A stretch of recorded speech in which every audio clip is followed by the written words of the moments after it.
It was meant to be a proud moment for Britain, a day to showcase strength, strategy, and post-Brexit confidence.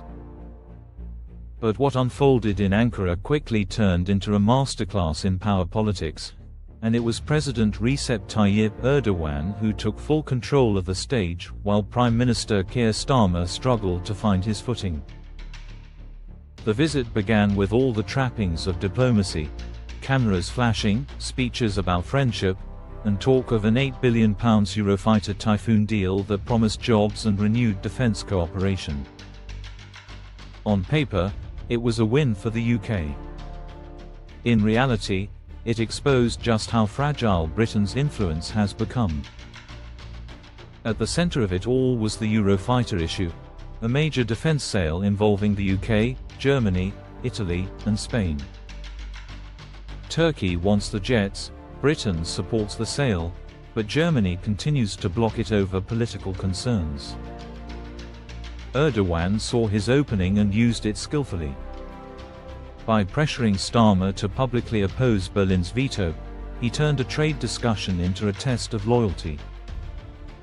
If Starmer sided with Turkey, he'd risk alienating Germany. If he stayed neutral, he'd appear weak. In the end, he chose caution, and that caution read as hesitation. The symbolism of the meeting told the whole story. Erdogan spoke about sovereignty and independence, projecting authority and confidence. Starmer talked about structured dialogue and partnership alignment, phrases that sound polished in policy papers but carry little weight in a world of hard power. Turkish state media wasted no time framing the visit as proof of Ankara's growing influence. Their headlines were clear: Turkey leads, Britain follows.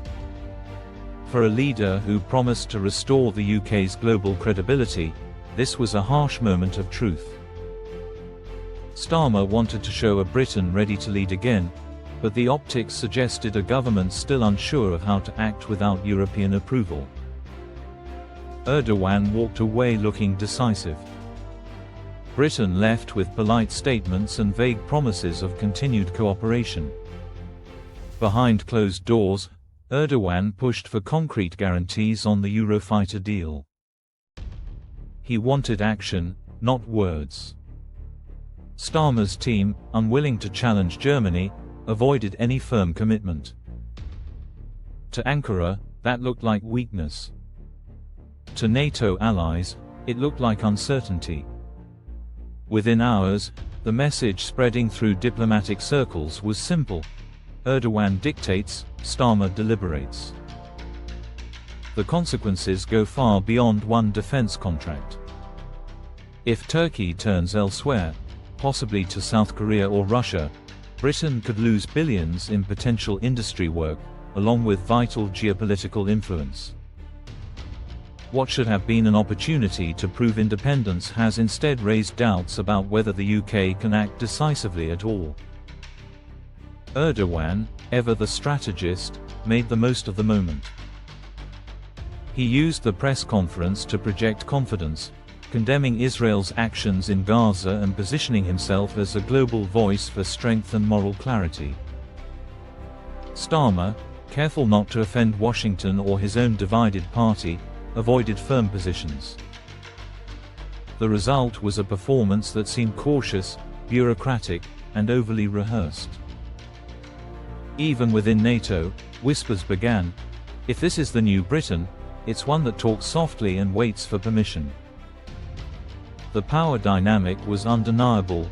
Erdogan set the tone, and Starmer followed. As one analyst put it, Erdogan acts, Starmer consults.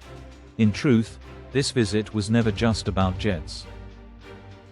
It was about credibility, conviction, and the ability to lead with confidence in an increasingly volatile world.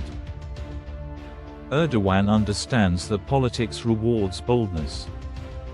Starmer's approach, careful, calculated, and endlessly consultative, risks making Britain look irrelevant.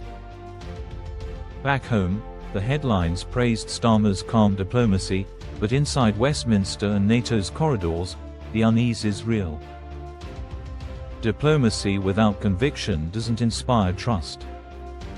Leadership without risk doesn't command respect. Erdogan knows it, and used it to his advantage. At the end of the day, Ankara walked away looking powerful and assertive. Britain left looking cautious and reactive. One leader commanded, the other complied. One acted in national interest, the other waited for consensus. In the battle for global influence, hesitation is defeat, and this time, Britain blinked first. This is War Heart Tales, bringing you the story behind the headlines, where power meets perception and every handshake tells a bigger story.